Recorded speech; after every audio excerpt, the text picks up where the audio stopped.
one more question, which we maybe slightly touched on as well, but we'll cover it here. What's your work ethic? How do you structure your days, and what's your state of mind when writing? What's your work ethic? I mean, I suppose it's partly your Pomodoro technique you're describing helps you to define what that is, because it gives you very clear. Yeah, I think actually the fact that I use a kitchen timer, a mechanical timer, which ticks, which you'd think would be not good for a composer, but in fact I know that when that thing is ticking, I'm working, and it's like the very quality of my surroundings are different because of this ticking, and that is working time. So I can't forget that this is working time. And you don't find that breathing down your neck, or maybe that's what you need, is you need a sort of a little ticking thing which says it's supposed to be working. Yeah, it's good, and you just and then it is that just write anything, because you are writing at the moment. So write something down, just flex that muscle, that composing muscle. You need to go through the motions of writing music. If you throw it away later, then that's fine. But how often do you throw it away later? Practically never. Oh, that's right. Yes, it's always worth keeping ideas, even if you're not going to use them in this particular piece. So it is certainly true that just because one has a good idea at a particular time, it doesn't necessarily mean that it's appropriate to the piece that you're working on. Mm-hmm. So it's a good habit, I suppose, to be able to capture those ideas and just store them for later use.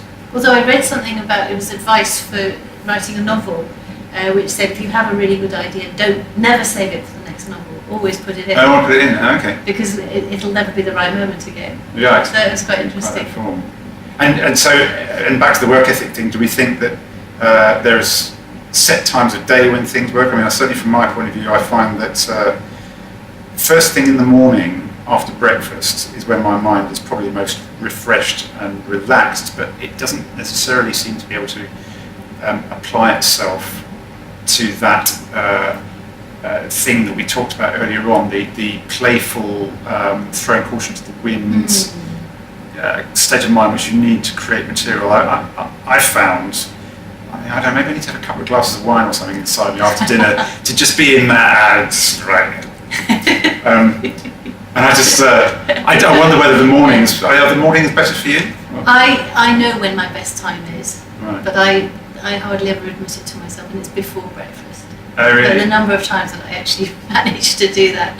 If I get up at 6 or even earlier and start writing, I can get a huge amount done with a cup of tea, and that feeling that no one else is around, and the feeling that this is sort of bonus time because it's not part of the real day. It's those there's lack of distractions as well, as you said. Yeah, because for some reason I don't feel the need to check my emails at 6 in the morning. Whereas at 9 after breakfast, I sort of get to my desk and I sort of think, right, emails, and I'm into that, and that can be 2 hours. Well, there's a very popular school of thought that I gather goes on in corporate circles, CEOs of companies and so on, where they adamantly refuse to deal with any emails or phone calls before 10 o'clock.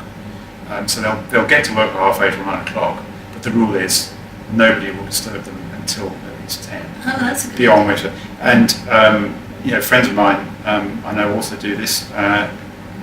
It's worth adopting an experiment, trying an experiment to see whether you can get through the day without dealing with emails or phone calls until maybe 12 or lunchtime.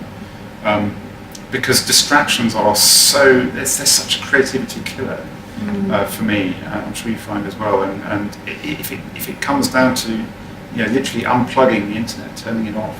Yeah, well, that's what you're meant to do with the Pomodoro technique. You're meant to turn everything off. Right. It's very hard to do. But then there's this kind of little reward at the end of your 25 minutes. You can turn it on again. Yes. Oh, okay. Yes. Or and also tick off one of the fact that you've done one. Yeah, exactly. We've discovered here actually these glorious surroundings here at Snape that one of the real benefits is that the wireless doesn't work. I don't know whether the wireless works, but there's no mobile phone coverage. Yeah. So so you can't even have it as a distraction. You've got to get on with work. You're protected from yourself. It's very good. Yeah, it's great. Excellent. Well, that sort of covers everything, hasn't it? Yeah. I think we've put the world to I hope that that's been of use, Fenella, and I hope that the camera has run the whole way as well. Hope you're enjoying your practice. Yes. While we enjoy ourselves. Very good. Marvellous.